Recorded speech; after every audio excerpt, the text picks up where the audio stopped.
சிவாய நம. பாதுஷா செய்யலாம். மைதா மாவு வச்சு, மைதா மாவு 1 கப்பு, 1 சிட்டிகை உப்பு, 1 சிட்டிகை பேக்கிங் சோடா, நெய் 1 ஸ்பூன், காய்ச்சின பசும்பால் எல்லாம் ஊற்றி பிணைஞ்சிக்கோங்க. மெதுவாகவே பிணைங்க மாவை, ரொம்ப அழுத்தி பிணைய வேண்டாம். கொஞ்சம் கொஞ்சமாக பாலை ஊற்றி பிணைஞ்சிக்கோங்க. குலோப்ஜான் மாதிரி. இது குலோப்ஜான் பக்குவத்தில் தான் வரும் பிணையிறதெல்லாம் மாவெல்லாம்.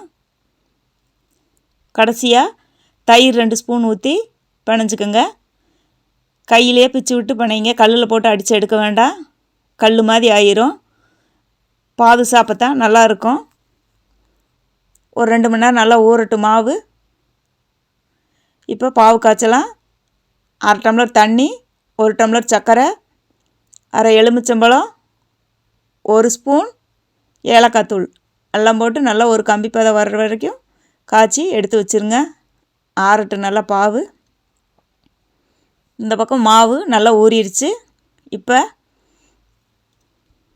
உருண்டைகளாக உருட்டலாம். உருட்டி நடுவில் தட்டையாட தட்டி நடுவில் ஒரு ஓட்டை போட்டுக்குங்க. போட்டு அதை நல்லா எண்ணெய் நல்லா காஞ்ச உடனே பொன்னிறமாக பொரிச்சு எடுக்கணும். தீயை கம்மியாகவே வச்சு செய்யுங்க. மைதா மாவுனால் சீக்கிரமாக வேகாது, மெதுவாக தான் வேகும். அதனால் திருப்பி திருப்பி விடுங்க. நம்ம போண்டாவுக்கு திருப்பி விட்ட மாதிரி திருப்பி விட்டிங்கன்னா தான் உள்ளே எல்லாம் மாவெல்லாம் நல்லா வெந்து நல்லாயிருக்கும். இந்த வருஷம் தீபாவளிக்கு செய்து பாருங்கள். இந்த நல்லா பொன்னிறமாக பொரித்து எடுத்து வச்சுட்டு அந்த பாவில் போட்டுருங்க. பாவில் போட்டு ஒரு 3 மணி நேரம் நல்லா ஊறட்டும். பாவில் ஊறினா தான் அந்த ஜீரகம்லாம் உள்ளே இறங்கி சாப்பிட்றதுக்கு நல்லாயிருக்கும். கடையில் வாங்கி சாப்பிட்ற மாதிரி இருக்கும். இதே போல் செய்து பாருங்கள். இந்த வருஷம் தீபாவளியை அசத்துங்க. சிவாய நம.